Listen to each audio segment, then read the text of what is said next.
Today on the newscast, Israel is on high alert for a major terror attack out of Gaza, plus Russia to launch an Iranian satellite into space.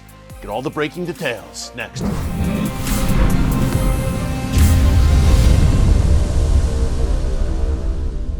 Hey folks, Eric Stakelbeck here. Welcome to the Watchman Newscast. A major story developing in Israel this week, in southern Israel in particular, where the roads around the Gaza Strip have been closed for the past 3 days because the Israel Defense Forces are very concerned about terror attacks being launched from the Strip, courtesy of the Iranian-backed terror group Palestinian Islamic Jihad. I'll break down why this is all unfolding right now in a minute. Before I do, I just want to encourage you to subscribe to the Watchman News channel right here on YouTube and click the notification bell so you get alerts every time a new video is posted. We would love to have you join our watchmen and women on the wall, nearly 500,000 for such a time as this. Okay, let's break it down. Where did this all begin, the current high alert? Well, it began earlier this week on Monday, to be precise, when Israeli forces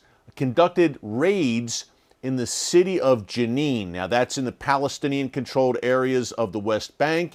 Here in the newscast, we refer to that region as Judea and Samaria. That's what the Bible calls it, so that's what we call it. Nevertheless, the raid took place in Jenin, which has been a terror hotbed for years, and Israel apprehended the West Bank leader of Palestinian Islamic Jihad. His name is Bassam al-Sadi. Now, Islamic Jihad is a Gaza-based terror organization, but like its fellow Gaza terror organization, Hamas, it also has operations in the West Bank or Judea and Samaria. Well, again, its operations chief is now in Israeli custody, Bassam Sadi. On Tuesday, right away, Islamic Jihad was vowing revenge for this Israeli raid, which apprehended Sadi. And on Tuesday, Israel said, you know what? We are very concerned about retaliatory attacks out of Gaza. So for the past 3 days, Israel has shut down the areas, the towns immediately surrounding the Gaza Strip. Hey, as you know, if you watch the newscast and the Watchman TV show on a regular basis, I have spent a lot of time in those beautiful Israeli communities in southern Israel surrounding Gaza. Now many of them right now are effectively shut off. Israel says hopefully not much longer, according to the Israel Defense Forces today, but they're saying, look, in the meantime, we are concerned, number one, about Palestinian Islamic Jihad rocket attacks out of Gaza. Secondly, sniper attacks. Islamic Jihad snipers, again, operating out of Gaza, where, folks, listen, these terror organizations are set up very close to the Gaza-Israel border, where Israeli communities are in firing range. So it is a very precarious situation right now. Hamas ultimately controls the Gaza Strip with an iron fist. Is Hamas attempting to restrain Islamic Jihad right now? That's one question. But at the end of the day, they both march to the same drumbeat. They are both Iranian proxies. Key point here. So Islamic Jihad retaliation, folks, and whether that's going to happen, that decision may not ultimately be made in Gaza, but it may be made in Tehran. What do the Iranian masters want Islamic Jihad to do? Now, when it comes to Palestinian Islamic Jihad, overshadowed a bit in Gaza, of course, by Hamas, whereas Hamas is a terror organization committed to Israel's destruction. They also attempt, and not very well, to govern, quote-unquote, Gaza. Palestinian Islamic Jihad has no pretensions about governance. Folks, they exist for one reason and one reason only, for jihad against Israel, as their name implies, and they are a fully owned and operated subsidiary of the Iranian regime. Very precarious position right now, as I said, or situation.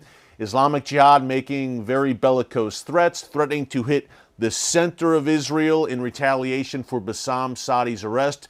So it is a tinderbox right now, how it often is in the Middle East, it seems, and on Israel's borders. So we're keeping a very close eye on what is unfolding right now along the Israel-Gaza border. Hopefully, sooner rather than later, Israel can say, hey, we are in the clear, and kind of open up those roads around Gaza and let those communities, those Israeli communities in southern Israel, operate as usual. But right now, again, it is a very tense situation that we are watching closely. And remember, May 2021 was the last major conflict in Gaza. I was there just a week after that, filming for the Watchman, but that was a situation where you had Hamas launch some 13,000 rockets at every inch of Israel almost, as far north as Tel Aviv and beyond. So we're watching for perhaps another conflict here in Gaza. We hope not, but we're keeping a close eye on it. Hey, as we wrap up here, Russia, who we've been discussing a whole lot, and their activities in the Middle East in particular over the past few weeks, Russia now says that next week it is going to launch an Iranian satellite into space. Now, a few things here to keep in mind. Number one, Vladimir Putin just 2 weeks ago visited Iran and had a very warm and cozy meeting with Iran's Supreme Leader Ayatollah Khamenei and Iranian President Ibrahim Raisi. What was clear is that the Russia-Iran relationship is growing, folks.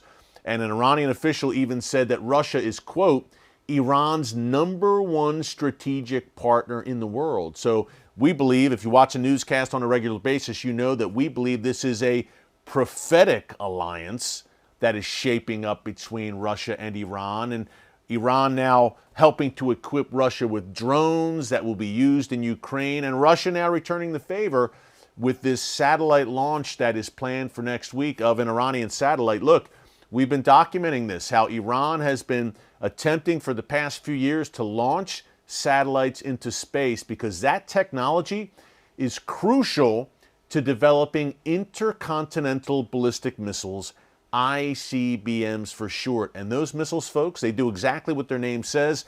They're designed to travel across continents, across oceans, and the ultimate target for those Iranian ICBMs, you guessed it, is the United States. So it's no surprise that U.S. officials are very concerned about these repeated attempts by the Iranian regime to launch satellites into space and then use that technology to develop ICBMs, which you develop for one reason, and one reason only, by the way, to mount them with a nuclear warhead. And that's what Iran is trying to do now. First get the bomb, then mount it on an ICBM.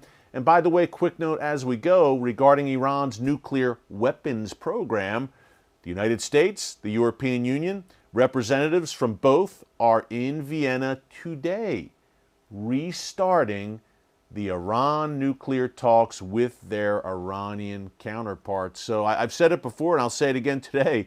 This is like a vampire or a zombie that will not die, sadly, this Iran nuclear deal, because the West, pathetically, is so desperate to revive it and to appease the Iranian regime. We'll be following that very closely over the next few days as well. Thanks so much for joining us here today on the Watchman Newscast. Hey, God is in control. Keep all of this in your prayer, no doubt. Until tomorrow, God bless you. And remember, never hold your peace. Hey everyone, thanks for checking out the Watchman Newscast. If you enjoyed this episode and want to see more, make sure you go ahead and hit the like button, click subscribe, and tap the bell icon to turn on notifications for new Watchman Newscast episodes every weekday.